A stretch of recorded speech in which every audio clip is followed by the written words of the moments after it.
জনাব মোহাম্মদ মাহবুবুল আলম, আপনি সময় পাবেন 7 মিনিট এবং আপনি সর্বশেষ বক্তা জনাব মোহাম্মদ মাহবুবুল আলম। ধন্যবাদ। মাননীয় স্পিকার, আপনাকে ধন্যবাদ। মাননীয় স্পিকার, আপনার সাথে প্র্যাকটিস করার সুযোগ হয়নি, কাজ করার সুযোগ হয়নি, বাট অ্যাটলিস্ট আমরা একই ইনের মেম্বার, যে কারণে লিঙ্কন সিনের পক্ষ থেকেও আপনাকে ধন্যবাদ মাননীয় স্পিকার। মাননীয় স্পিকার, এই সংসদটা হলো নতুন বাংলাদেশের নতুন সংসদ। এই সংসদে 217 জন সংসদ সদস্য নতুন। এই পার্লামেন্টের প্রধানমন্ত্রী, মাননীয় বিরোধী দলীয় নেতা নতুন। আপনিও একজন নতুন সংসদ সদস্য হিসাবে আজকের স্পিকার, অতএব নতুন সংসদ সদস্যদের পক্ষ থেকেও আপনাকে ধন্যবাদ মাননীয় স্পিকার। মাননীয় স্পিকার, আমি আল্লাহ রাব্বুল আলামিনের শুকরিয়া আদায় করার পর অত্যন্ত বিনয়ের সাথে স্মরণ করছি আমার নির্বাচনী এলাকা কুড়িগ্রাম 27 উলিপুরের জনগণকে, যারা 54 বছর বঞ্চিত ছিল, অবহেলিত ছিল, এবং তাদের এই বঞ্চনা এবং অবহেলার কথা বলার জন্য আমাকে এই মহান সংসদে পাঠিয়েছে। মাননীয় স্পিকার, আমি শ্রদ্ধার সাথে স্মরণ করছি 1952 মহান মুক্তিযুদ্ধ, 1971-এ বিভিন্ন সময়ে দেশের প্রয়োজনে এবং আধিপত্যবাদের বিরুদ্ধে লড়াই করে যারা শহীদ হয়েছেন, বিশেষ করে যারা জুলাই অভ্যুত্থানে শহীদ হয়েছেন, তাদেরকে আশু সুস্থতা কামনা করছি। যারা আহত হয়েছেন এবং পঙ্গুত্ব বরণ করছেন তাদের।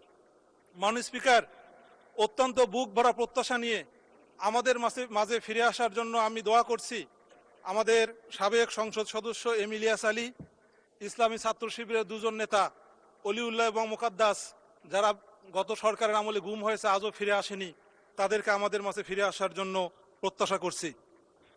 মাননীয় স্পিকার, আমি আপনার মাধ্যমে মাননীয় প্রধানমন্ত্রীকে ধন্যবাদ জানাতে চাই। উনি শুধুমাত্র প্রধানমন্ত্রী নির্বাচিত হয়েছেন এ কারণে না, আমি প্রত্যাশার জায়গা থেকে এবং মাননীয় স্পিকার ওনার জীবনের 2-1টি ইউনিকনেসের কারণে আমি ওনাকে ধন্যবাদ জানাতে চাই।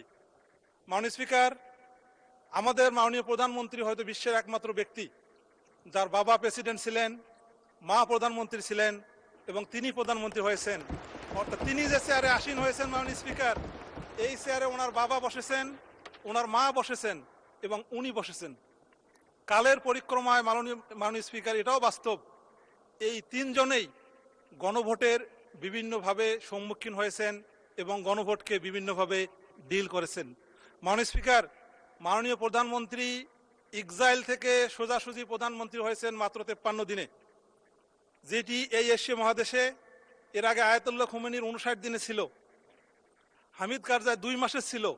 সেই রেকর্ডটাও ভেঙেছেন মাননীয় প্রধানমন্ত্রী, যে এক্সাইল থেকে সরাসরি তিনি মাত্র 53 দিনের ব্যবধানে এসে এই বাংলাদেশের প্রধানমন্ত্রী হয়েছেন। মাননীয় স্পিকার, আমি আরো ধন্যবাদ জানাতে চাই মাননীয় প্রধানমন্ত্রীকে আমার প্রত্যাশার জায়গা থেকে। এর কারণটি হল মাননীয় স্পিকার, উনি যখন 6 বছরের শিশু, তখন ওনার পিতা বাংলাদেশে স্বাধীনতার ঘোষণা দিয়েছেন। উনি যখন 10 বছরের শিশু, তখন তিনি দেখেছেন বাংলাদেশের মানুষ তার পিতাকে ক্যান্টনমেন্ট থেকে নিয়ে এসে এই বাংলাদেশে সিপাহী জনতা মিলে এই বাংলাদেশের সরকারের মধ্যে আসীন করিয়েছেন। মাননীয় স্পিকার, 26 বছর বয়সে উনি দেখেছেন যে ওনার মা বাসা থেকে কি করে বাংলাদেশের মানুষ এই দেশের প্রধানমন্ত্রী করিয়েছেন। মাননীয় প্রধানমন্ত্রীর জীবনের এই ইউনিকনেসকে যেমন আমি খুব শ্রদ্ধার সাথে মনে করি। মাননীয় স্পিকার, কষ্টের যে দিক সেটি হলো 2006 সালে আমরা যখন ছাত্র নেতা ছিলাম, আমরা দেখেছি কোন পরিস্থিতিতে মাননীয় প্রধানমন্ত্রীকে এই দেশ ছাড়তে হয়েছে।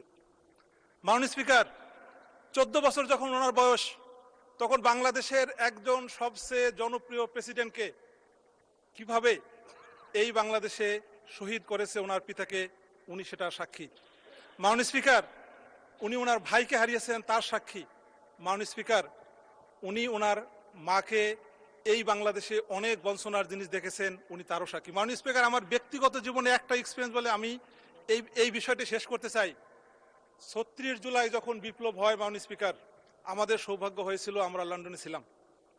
29 জুলাই মাত্র 1 সপ্তাহ আগে সিলেট 3-এর সম্মানিত এমপি ওয়েস্টমিনস্টার পার্লামেন্টের একটা চেম্বারে আমরা এই জুলাই প্রোটেস্টের জন্য গিয়েছিলাম। মাননীয় স্পিকার, আমার ক্লিয়ারলি মনে আছে, সিলেট 3-এর সম্মানিত এমপি ওয়েস্টমিনস্টারের যে এমপি প্রিসাইড করেছিল তাকে হাত জোর করে বলেছিল যে আপনি অন্তত বিরোধী দলীয় নেত্রী মরহুমা বেগম খালেদা জিয়ার চিকিৎসার ব্যবস্থাটা করুন, তাকে বাইরে নিয়ে এসে চিকিৎসা করা হোক। এর মাত্র এক সপ্তাহ পর মাননীয় স্পিকার 36-এর বিপ্লব হয়ে গেছে, বেগম খালেদা জিয়া মুক্ত হয়েছেন। এবং এই যে বেগম খালেদা জিয়া মুক্ত হয়েছেন, মাননীয় প্রধানমন্ত্রী দেশে ফিরেছেন, মাননীয় স্বরাষ্ট্রমন্ত্রী সহ অনেকেই দেশে ফিরেছেন। এর টোটাল ক্রেডিটটা হলো জুলাই বিপ্লবের, মাননীয় স্পিকার। এটা হলো জুলাই বিপ্লবের কারণে। মাননীয় স্পিকার, জুলাই বিপ্লব ইমোশনের বিষয় নয়। মাননীয় স্পিকার, জুলাই একটা রিয়াল বাস্তবতার বিষয়। আমি বিনীতভাবে মাননীয় স্পিকার আমাকে 2 মিনিট সময় বাড়ায় দেওয়ার জন্য বলবো। মাননীয় স্পিকার, এই জুলাই বিপ্লবে আমাদের যে সংসদ গঠিত হয়েছে, এই সংসদ নর্মাল কোন সংসদ না মাননীয় স্পিকার। এখানে 3 জন এমন সংসদ সদস্য আছেন যারা ফাঁসির সেল থেকে এসে এমপি হয়েছেন, 2 জন এমন সংসদ সদস্য আছেন যারা আয়নাঘর থেকে এসে এমপি হয়েছেন। আমাদের মাননীয় সংসদ সদস্য লুনা ভাবি আছেন, তিনি তার স্বামীর এখনো ফিলিংস নিয়ে এখানে সংসদ সদস্য হয়েছেন। সো মাননীয় স্পিকার, এই সংসদটা নর্মাল কোনো সংসদ সদস্য নয়। মাননীয় স্পিকার, এই সংসদ সদস্য ক্যাম্পেইনে মাননীয় সংসদ সরকারি দল তারা তাদের ম্যানিফেস্টোতে 7 নম্বর পেজে বলেছিল যে জুলাই চার্টার ইমপ্লিমেন্টেশনের ক্ষেত্রে তারা হাইয়েস্ট প্রায়োরিটি দিবে। মাননীয় স্বরাষ্ট্রমন্ত্রী তিনি 5 অক্টোবর বলেছিলেন যে গণভোটে আইনের কোনো ব্যারিয়ার নেই এবং গণভোট পাশ হলে এটা অক্ষরে অক্ষরে সরকার পালন করবে। মাননীয় স্পিকার, আবু সাইদের কবর জিয়ারত করার পর মাননীয় প্রধানমন্ত্রী 30 জানুয়ারি রংপুরে হা ভোটের পক্ষে ভোট চেয়েছেন। মাননীয় স্পিকার, জুলাই সনদের 4 নম্বর প্রশ্ন ছিল হা ভোটের জন্য যে অপরাপর রাজনৈতিক সাংস্কৃতিক দলগুলো প্রতিশ্রুতি অনুযায়ী বাস্তবায়ন করবে। এর পক্ষে মাননীয় স্পিকার প্রায় 69।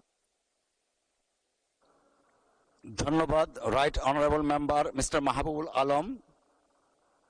মাননীয় সদস্যবৃন্দ, সংসদের বৈঠক আগামীকাল 16 চৈত্র 1432, 30 মার্চ 2026